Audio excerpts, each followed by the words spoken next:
Okay, good afternoon, everyone. Seems we've got everyone here. So thank you for joining our webinar about does your website establish or break trust with travelers? If that's the one you signed up for, you're in the right place. If you're not, then hey, stay anyway. There's going to be cake afterwards.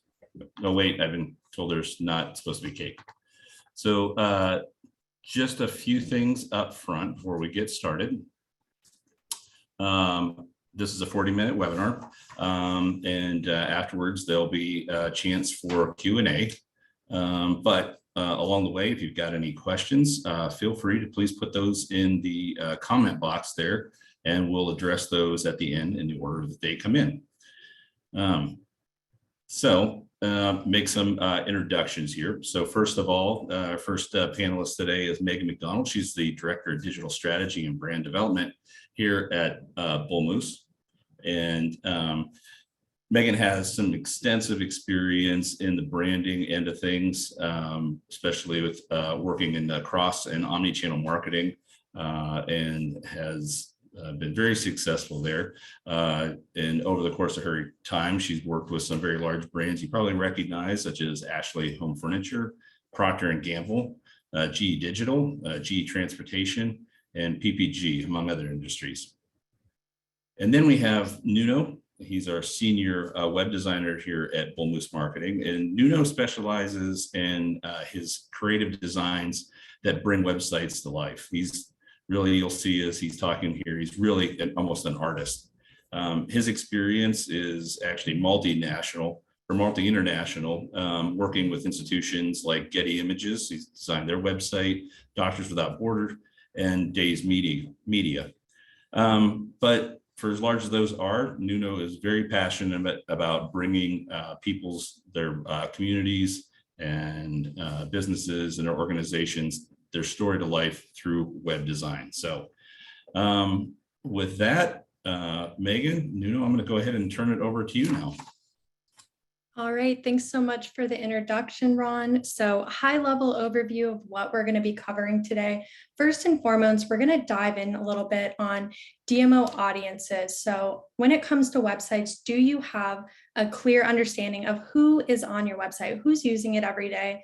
And is your website set up to benefit their experience? Is it giving them the best experience possible for what they're expecting out of your website?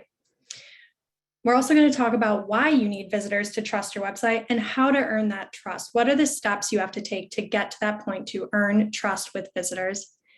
We're going to dive into details on the importance of a trustworthy website and how that impacts the visitor's journey to your destination, as well as how to leverage your website to create an authentic brand promise with your audience. And of course, we're going to detail some DMO website must-haves and best practices every DMO site should have, whether you're tweaking your existing one or looking to start an entirely new one from scratch.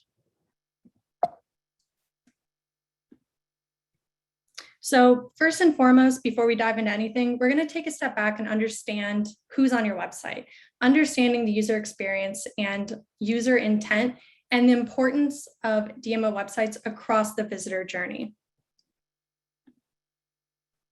So in terms of knowing and understanding your users, again, who is on that website, at what point in the trip planning process do potential visitors use your website? When are they actively searching for DMO websites, and what are they looking to get out of it? What is the importance of a DMO's website on their decision for where they are going to go on vacation, to visit a destination? And then ultimately, what is going to be the most influential content and types of content on DMO websites that's going to influence those destination decisions? In terms of knowing and understanding your users, nearly 2/3 of DMO website users are going to be potential visitors, gathering travel-related information about your destination. Of that, about 40% of potential visitors were at a point of influence in their destination decision when accessing the DMO sites. They were ready and willing to be influenced. And a majority of these users were gathering information for personal vacation trips. So again, that's about 65% of users on DMO websites being potential visitors. Another important metric to point out here, that leaves about 14% actually being local residents. So these are going to be stakeholders in your community. These are going to be folks who are business owners, neighbors, etc. And it's just as important to make sure your website is not only set up for your primary audience here of potential visitors and their experience, but also that secondary audience of local residents and the stakeholders in your community, and making sure your website is optimized for their user enjoyment as well. In terms of understanding perceptions of DMO sites and how the information is utilized by these audiences, yes, DMO sites are used as travel planning resources, but ultimately they're seen as hubs of information. And they are using judgments and decisions on a destination based on the information on your site. And ultimately, there's 4 main categories that they are judging this information based off of. Ultimately, users are looking for information that is inspirational, valuable, well-organized, and authoritative. So what that means is folks are looking for information beyond just the typical listings, right? The business listings, the listicle type formats of certain DMO websites. They want to be inspired, and they want to come to a website that is well organized, where they can find information quickly, and ultimately is going to have a value add and come off as an expert in the area. In terms of the impact DMO websites have on users and on the travel landscape, DMO websites occupy a very important place in the landscape of travel resources. In fact, they're viewed as one of the most trusted and valued resources after a traveler's own network of personal friends and family, which in the world of marketing, that is huge.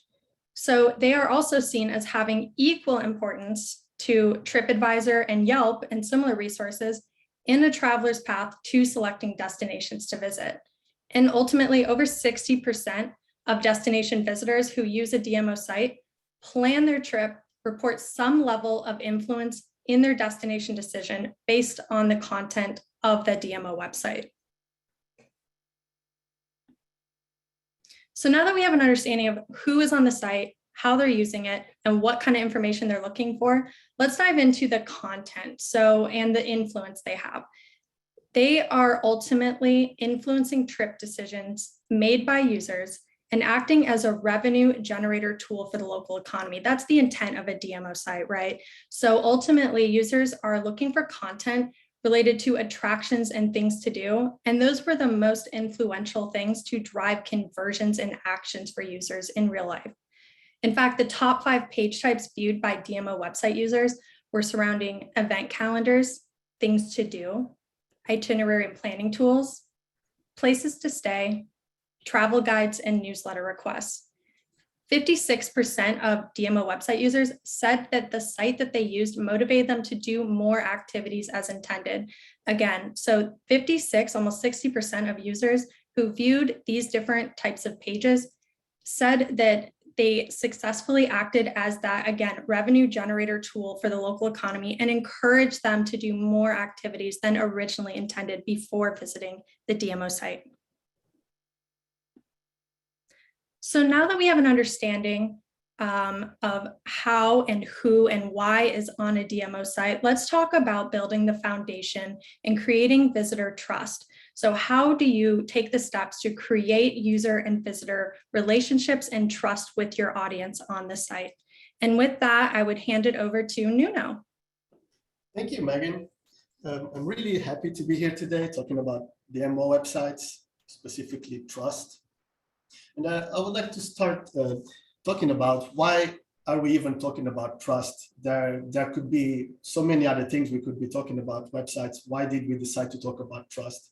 And the reason is that trust, when we boil everything down, trust is at the basis of any relationship. Either personal relationship, professional relationships. So you have to trust or you should trust your husband or wife or partner, your doctor, your mechanic, and you should trust your website if you're gonna see it as a useful tool to plan your trip. We can look at trust as a little cycle here.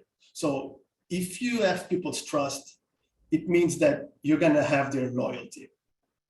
With that, will come some emotional safety.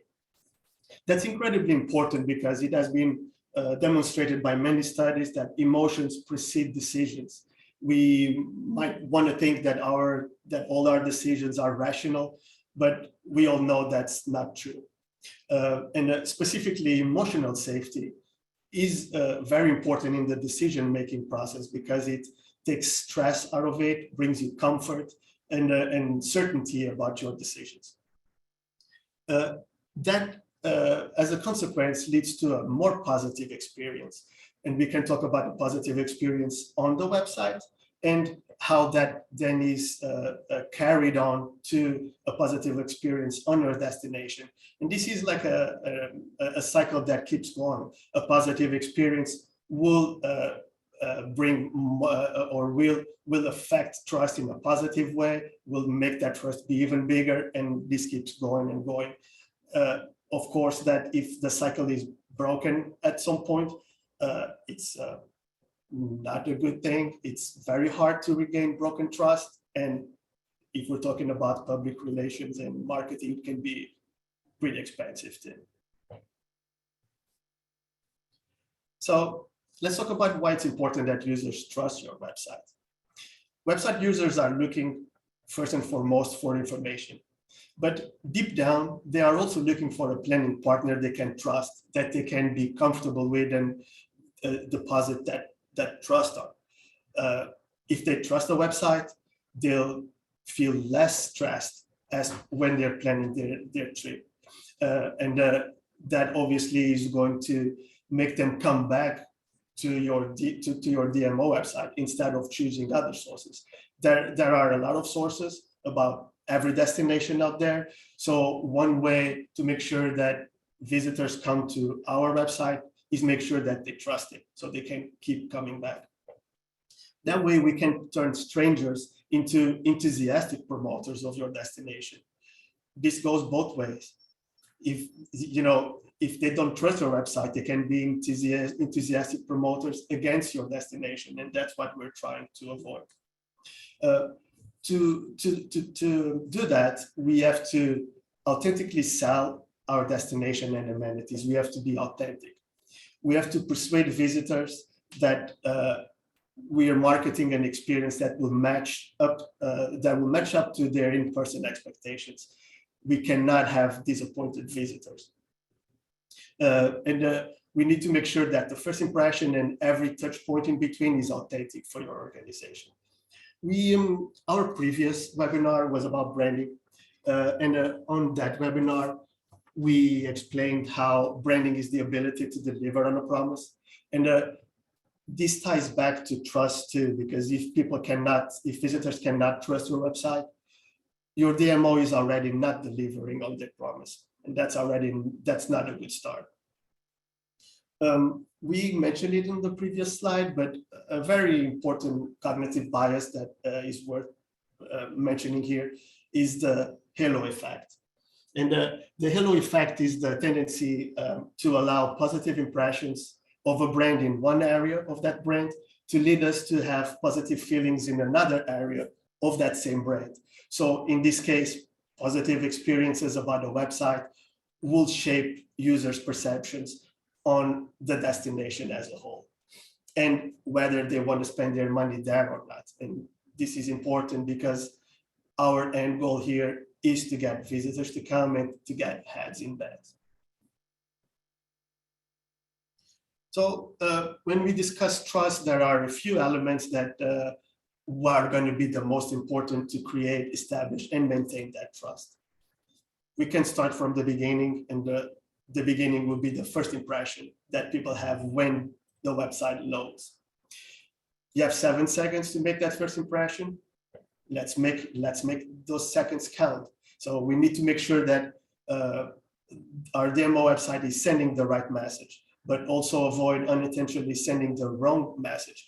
We're going to talk a little bit about strategy here and how strategy is important, and making sure that we are set on the right message is definitely a big part of that strategy. We don't want to be saying the wrong things about our destination and targeting the wrong people that either are never gonna never going to visit us, or that will visit us and get disappointed because they got the wrong impression about what they could find there.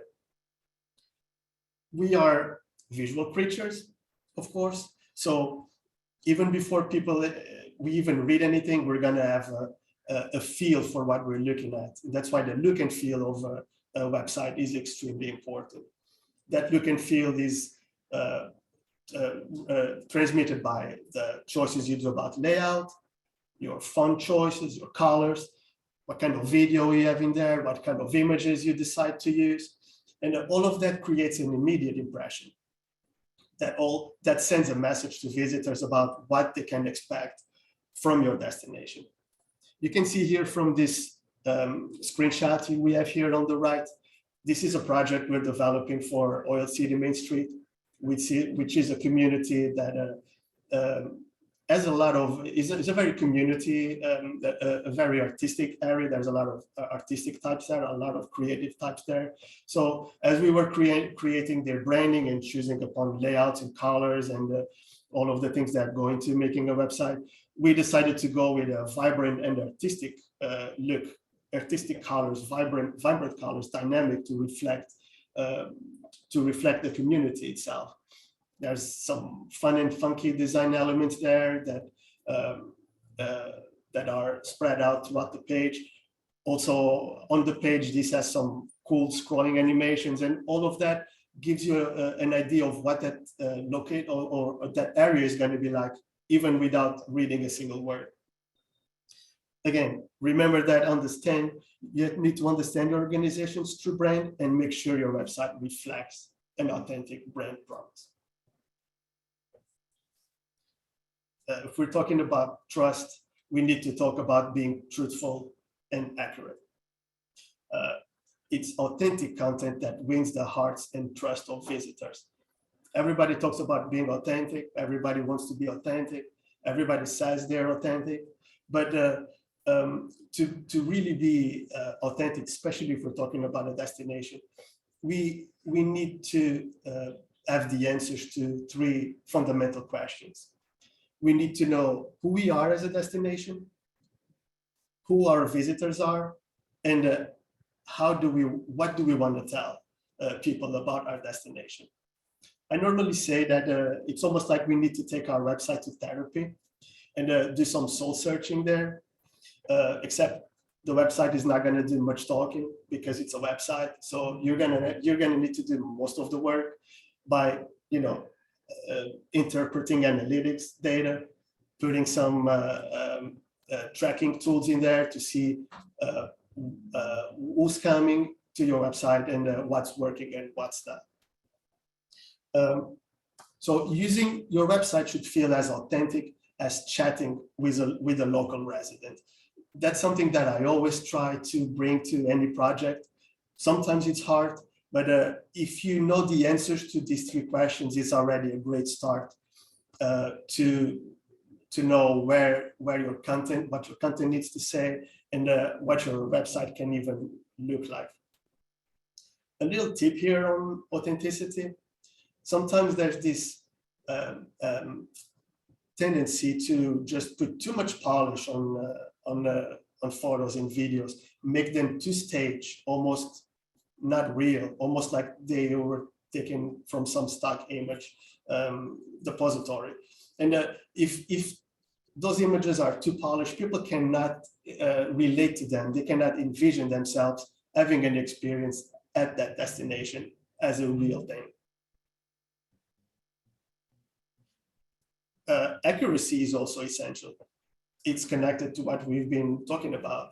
And accurate information affects the credibility of your website. Inaccurate information is like a little dagger that will just destroy trust.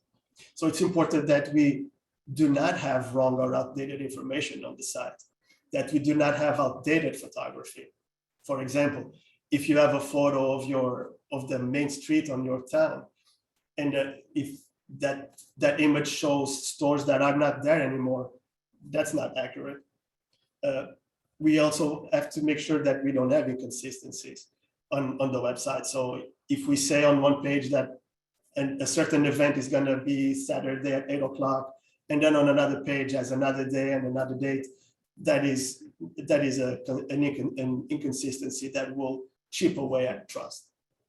Yeah, and to chime in here, Nuno, it's also so important to have a strategy to make sure you're painting an accurate portrait of your destination. So as an organization, DMOs need to have a strategy for auditing their website and making sure this information is accurate, especially to the top 5 page types and content types viewed by those users we mentioned in the first beginning of slides here. So is your event calendar updated and accurate? Are things to do, itinerary and planning tools accurate with accurate businesses and amenities that are there? Is all the information on there up to date?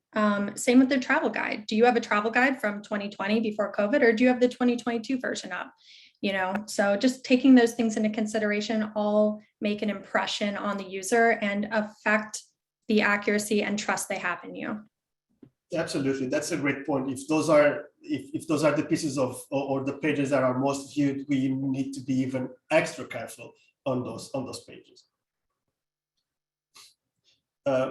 Related to accuracy is truth, but when we are talking about truth here, we're talking about something that goes beyond not lying, or we're talking about not creating false expectations, because that only leads to disappointed visitors. Disappointed visitors would come back home with bad stories about your destination, and that's not what we want. So it's important that we do not make false claims on our site, that we do not have implausible exaggerations, and that we are careful to not overhype. We see sometimes that some destinations might think that they do not have as much to offer as other destinations. So there's this tendency to maybe overhype certain aspects of it, exaggerate. But in reality, users will reward you with their gratitude if you are honest, and if you embrace what you really have to offer in a truthfully interesting way. So when you recognize who you are as a destination, stakeholders will be more willing to champion your brand with you. And that's also essential when you are putting a strategy in place to have the community and the local stakeholders behind you. An aspect that's sometimes forgotten is the importance of addressing niche audiences. If visitors see information on your website that appeals to their specific interest, they are much more likely to feel seen and connect to your content. That means they will come back and they will trust your website. Capitalizing on your niche amenities to tap into unique audiences, more likely to engage with your destination, is something that you should consider. Actually, there are also many studies made that demonstrate that niche audiences are more likely to really connect to your content and to what you have to say if they feel that they are seen. And niche audiences are normally they work in, like, let's say, communities, even online. So if you have like a bird watcher that finds interesting things about your destination on your website, they're for sure going to go on their Facebook group about bird watchers, and they're going to talk about your destination. Yeah, absolutely. Niche audiences are such a powerful tool to tap into because they're passionate, right?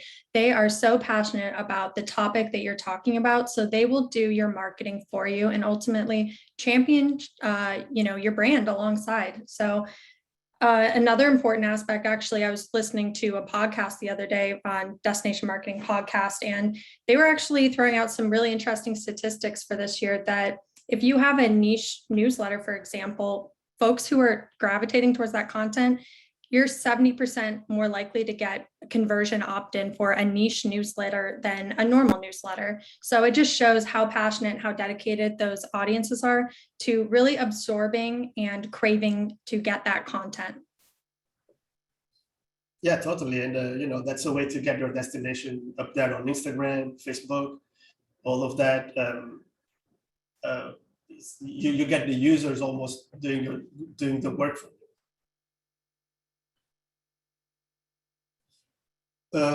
nobody knows your area better than you, and that should be for sure reflected on your website. And that's what we mean when we mention the importance of expertise. There are some ways to establish that expertise. One way is to go beyond the obvious without never forgetting the obvious.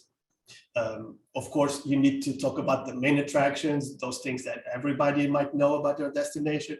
But true expertise can also be demonstrated by talking about aspects that are not as known, almost like talking to a local that knows the little secrets, the little adventures that you could not find on other websites.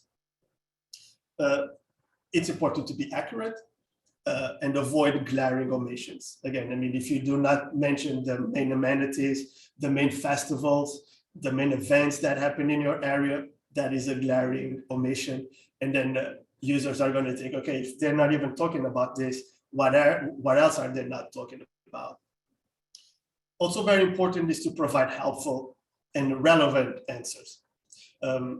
This is actually, it's very important because not only if you're providing relevant answers, you are providing useful information. Again, that's what users are mostly looking for. But by providing relevant answers, you are showing that you know what the relevant questions are. And what that does is that it makes you an expert, not only on your destination, but on the visitors of your destination. And that can have a very big impact in terms of how those visitors then relate and come back to your website. Remember, users value DMO websites as the most trusted and valued resource after their own friends and family. Megan mentioned this at the beginning, but it's so important that we mention here again. This part is not as sexy, but is as important. It's the importance of technical performance. You know, a website performance is directly related to user experience. You're not gonna trust a website that does not work. Like you wouldn't trust a doctor that does not know what he's talking about. So some important aspects about technical performance to keep an eye on or to remind your developer is our loading time, server uptime, mobile optimization. You need to make sure your links are correct, everything is linking to the right places. And you need to make sure that all the functionality on your site is working correctly. And here we go to the true foundation of trust, which is consistency. There's no point in being accurate if your site is not performing. So you need to be consistent across those different areas that we talked about and across time too. There's no point, you know, if people trust you one day and then on the next day they go on our website and they find glaring mistakes, omissions, or anything that will break the trust, all your previous effort is going to go to waste. So consistency, very important word to keep in mind. Okay, so now that we talked about trust in a general way, we thought that it would be important to just dive a little bit deeper into websites and use our own experience with the DMO projects that we have been working on and research that is out there, and talk to you a little bit about websites must-haves. We already mentioned that the travel guide is the second most referenced DMO material after the website, so it's only common sense that we provide access to the travel guide on the website. You can turn your travel guide into an interactive piece of content to make it more engaging, an interactive PDF, other forms of interactivity can be achieved. The more interactive, the more engaging it's going to be. Another very important piece of content that you should have on your website, for sure a must-have, it's the events calendar. it's the most clicked link on DMO's website, so we should really focus on it. Events calendar, they need to be current. They can allow community submissions. That would make the job of gathering events a lot easier. But you should always have some admin control over it, have some approval process in place. You can connect your events calendar to Facebook and other social media platforms to increase shareability and engagement. And related to events, a little bit out of the event calendar, you might consider creating special pages for signature events. Let's say a big festival that happens in your area every year, or a special event that is happening that year on your area, a fair, anything that you think that is big enough, and that a listing on an event calendar is not going to be is not going to provide you the space and the attention that you think it needs. Just create a special landing page for it. Very important is the interactive map and planning tools. They are an engaging way to show visitors what amenities your destination has to offer. It is essential that these listings are accurate, and also essential that they are categorized in ways that allow users to filter them depending on what they are looking for. These maps can have many markers, hundreds, sometimes maybe even thousands, depending on your destination. And if people just look at the map with a bunch of markers, first of all, it's very overwhelming, and it's not going to be useful. It's just too many markers all over the place. So we need to be able to filter that down by interest. Third-party applications like Visit Widget, for example, can be very interesting to explore, because they can, first of all, provide some connection between the desktop experience and the mobile experience. Those are ways that allow users to start planning their trip on the desktop, and then just, if they have an account with the app, just download the app on their phones and just take it on the go to, review their favorite content, check tours, itineraries, check what events are happening right now. So it's a really interesting tool to explore. We've talked about itineraries a few times here, and they can be very interesting, because you can create all sorts of itineraries based on interest, based on duration. Let's say a 2-day trip around your destination, for example. What are the main attractions that people should hit if they only have 2 days?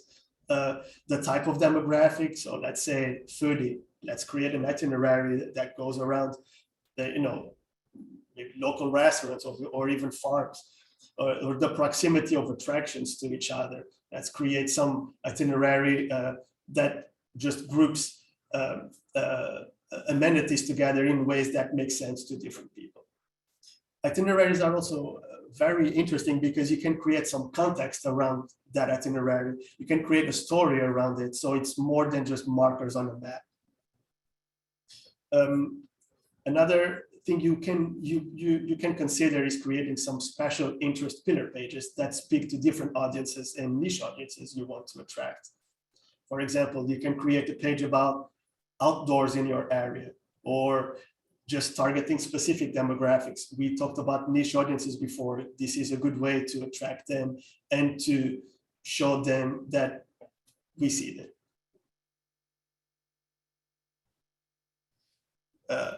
A classic here, but still works, a blog that drives passion and inspiration.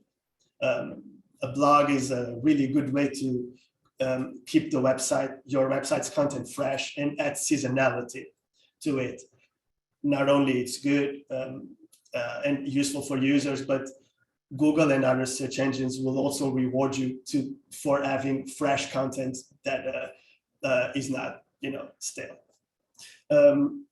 A blog can also be the foundation for creating content for niche audiences. if you don't have, let's say, if you don't have enough content for a specific niche interest to fill an entire pillar page, just write a blog about it and make sure it's searchable and that as the right keywords, so those audiences can find this article online.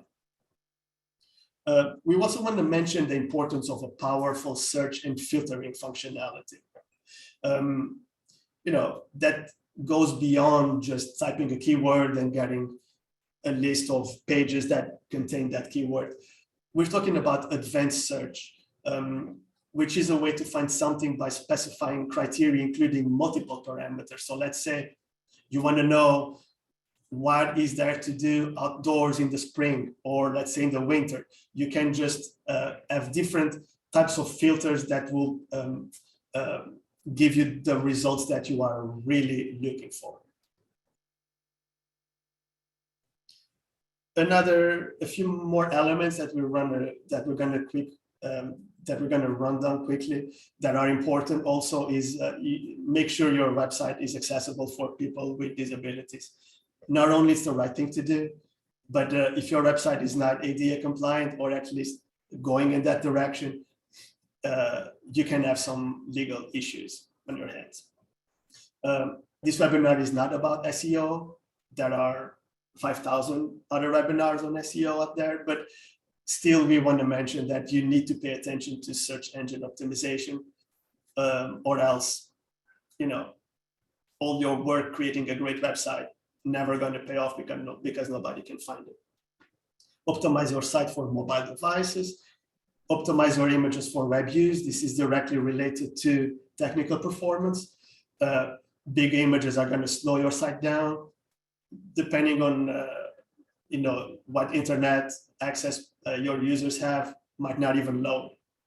You should consider adding a security plugin. You don't want your site hacked or inundated with spam. Also related to technical performance is the importance of a reputable hosting service. This is something you should maybe invest on, upgrade your hosting service, because nothing worse than going to a website and it's loading slower or not loading at all. You have to install an SSL certificate these days. Google and other search engines are not even showing results if a website does not have an SSL certificate, or maybe even worse, it would show that scary warning about this site is not secure. Nobody would trust that, of course. And you should consider having in place a regular site backup schedule, so you can recover your information if something happens. And finally, we want to go over a few website best practices that we've identified here, working closely with different DMOs on their website projects.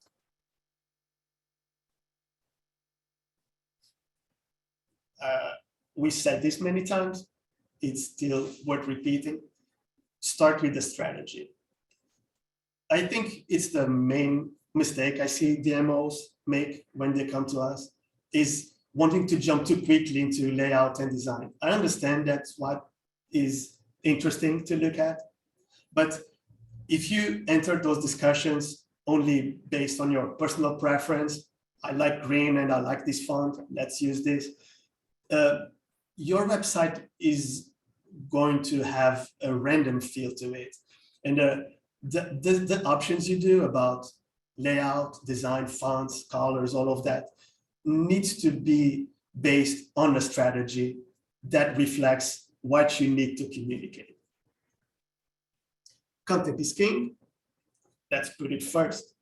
I think that's probably the second most common mistake that we see DMOs make, is that assuming that their existing content is good enough, or that they can just write an entire website, like all the pages of the website in like a couple hours.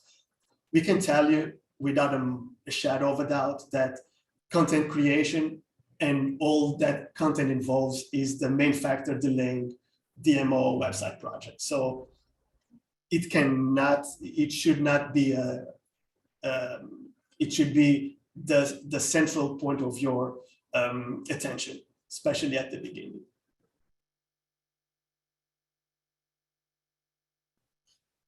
Let's put photography and video as a focus of the site. The first question people ask me about photography when we say how important it is, it's what's the resolution that the photos need to be. That is important, of course, but not as important as what's on the picture. What is the subject of that picture? And even more important, what story does it tell? We talk a lot about stories here at Bulmus Marketing. We try to really focus on that because, again, stories are directly related to authenticity. And when we are talking about photography here, we want to mention how important generated or user-generated content is. First of all, it's a great way to gather photography, which sometimes can be a problem. But more importantly is the power that it has to tell stories and different stories, because different people are going to focus on different aspects of your destination. They might come with their kids as a family or a couple. So if you are able to gather a group of user-generated content, you will find that in the end of it, you are going to have a very broad and amazing picture as a whole of your destination, made of all these stories. I was mentioning it before. There's this big concern about how are we going to get quality images. We already mentioned user-generated content. Just ask them. We have had great success here at Bulmus Marketing, just going on Facebook, for example, and say, can we use your picture for this or for that? And people are very, very happy to allow us to use their images. But of course, if you can also engage on a photography engagement, you can hire a professional photographer to take pictures of your destination. There are grants that you can look into to fund those projects. You can just ask permissions to local photographers to use their images. Most likely, they're going to ask for credit. That's, of course, totally fine. In the user-generated, we already talked about. And finally, you can also just reach out to partners and other local organizations that are going to be happy to provide you with some images, because they understand, or at least they should understand, that a good DMO website is also going to benefit them as members of that community. We want to also mention the importance of implementing a clear and easy to use navigation, because what's the point of having all that great content if people can find it? So priorities on websites are reflected on how easy users can find the information, and we can measure that by how many clicks people need to do to get to the information. So the more clicks people need the more clicks people need to get to certain pieces of information. That means if there's a lot of clicks they need to do, that information is not a priority for us.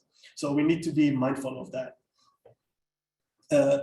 Sitemap structure and menu organization should be informed by your branding. There we go to branding again. It really informs everything that goes on the site. So branding and user research will inform the sitemap structure. That is interesting, because we find that a sitemap creation and menu organization can be overwhelming, but really, if you know the answers to those three questions that we talked about before, who you are, who you're talking to, and what you have to say, somehow sitemap navigation becomes a lot easier, because you know what to say and how to prioritize that information. A last mention here to say that site navigation goes beyond the navigation bar. Navigation bar is important, it's always there, of course, but there are other aspects that allow users to have a good navigation experience. They can be internal linking, so pages linking to other pages that make sense or complement each other. You should consider in-page navigation. So if a certain page has a lot of content, you might want to include some ways to navigate within that page, if not all that information is going to be of interest to everybody. And again, going back to something we already talked about, search and filtering functionality can provide fast results and targeted results that really answer what people are looking for. Finally, here we want to talk about the importance of a flexible and scalable content management platform. So what is your website running on? You are going to need to have access to your site admin area to make edits, swap photos, or even add pages after launch. So not only that admin area needs to be powerful, but also flexible and, let's say, easy to learn. You don't want to spend a lot of time just learning how to use it. There are a lot of website builders out there, let's say, for example, Wix, Squarespace. These are tools that are interesting. They can give you a website that looks good. But if you are going to develop a site professionally, I can tell you from experience that they can be very frustrating for a developer or a designer to really put their vision into the screen. Some of these tools limit what can be done to customize look and feel of sites. Some provide ways around, others not. And also very important to consider is that some of these tools might not offer integration with all the third-party services and apps that you want to embed or incorporate on the site. I still think that WordPress is the most customizable and scalable CMS out there. It has its problems, of course, but I feel that, as a designer / developer, there is pretty much nothing that I cannot do on WordPress. I feel like I can really put my designs and bring them to life on that platform. There are hundreds, thousands of plugins that you can add. So we still recommend WordPress as of this moment to run your DMO website. Okay, great. So we obviously covered a lot of things in this webinar. Some key takeaways. If you guys walk away knowing anything, I'd rather it be these 3 things. So obviously a website development project can be overwhelming. It takes resources, it takes time, commitment. But if it's done properly, it can be very smooth. It can be educational and even fun. You end up with an incredible and powerful tool at the end of it that you can be proud of. And your website ultimately should be a reflection of your goals for your organization, your destination, and your community for the next 5 years. So making sure that as you enter into the next phase for a website and a website project, you're not thinking of what the goals are for right now and even just next year. What are the goals to scale up for the next 5 years? And how do you create a plan to scale up to that, to allow you to meet your goals as an organization, as well as the goals of your stakeholders, and align them? So you don't have to start from scratch with a new website in the next 2-3 years.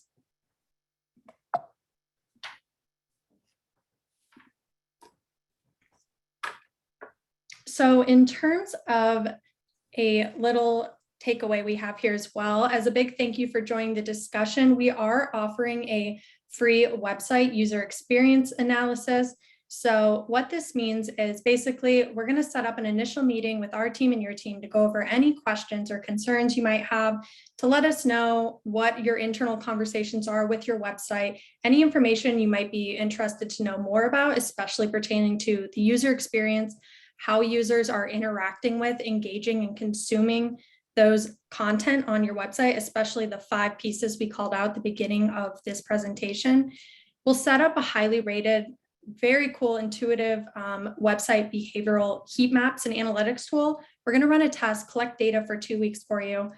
Then we're going to take that data, provide some insights on that user behavior, tell you what they need and how they feel from that data, and then ultimately set up a 30-minute consultation to go over the results with you and interpret those findings for you. So to redeem that, you can contact Josh Sheretz. His email's at the top. We'll also send out an email at the end of this for a offer, as well as the link to download the webinar. So at this point, I'll open things up to questions and discussion here.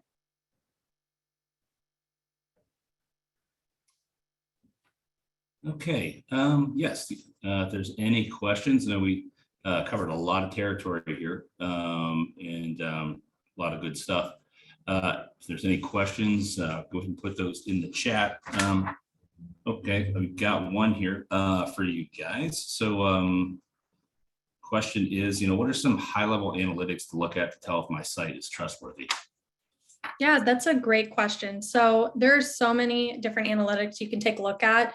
Like I mentioned, if you have these heat map tools, you can obviously take a look at how the user is navigating your navigation bar. Some higher level analytics that everyone has access to, assuming you have Google Analytics set up, are going to be duration on page. So how long are users looking at your page?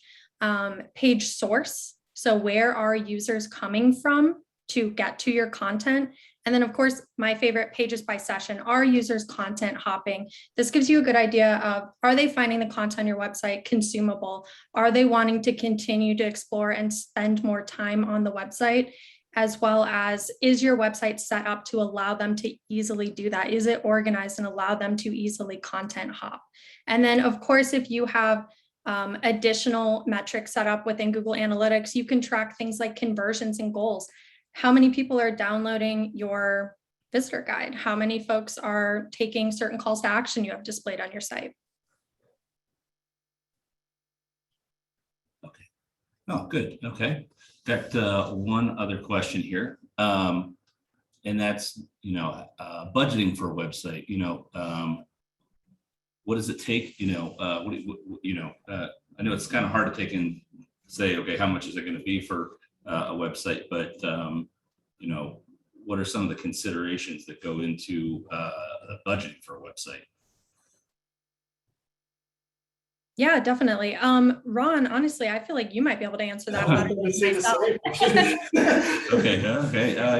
Defer back to Ron. Okay. Well, so I think, there's a couple of things. One, obviously the size of your site and, how much your destination do you take and show up. If you're, a smaller destination, or you're, maybe more of a single amenity, that's obviously going to cut down on the amount of content that you're going to have in there.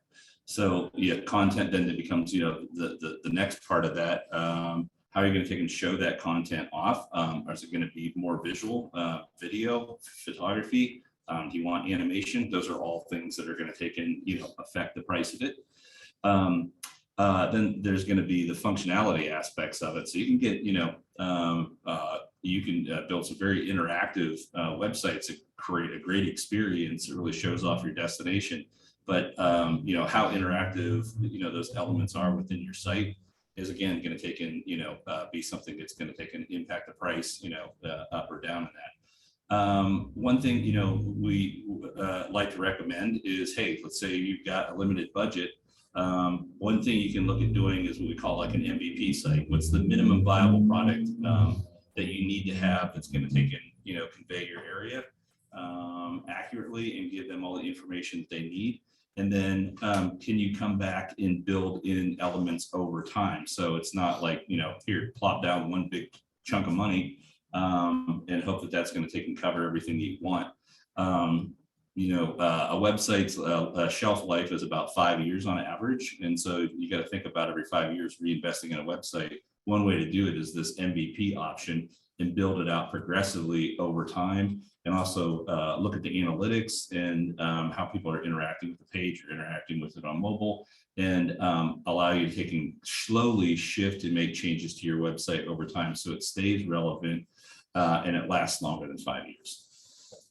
I would add to that, like when you're having these considerations about a website, let's say you have a little bit of money now that you want to invest in a website, it ends up being a better investment if you create something good now and then don't have to worry about it for a few years, then spending your money on something that next year you're gonna have to redo all over again. Yeah, exactly. Okay, got one time for one last question here. How do you balance content and member listings on a site when you've got over 200 members? Yeah, this is a very good question. It's something we run into all the time. Yeah, that's right.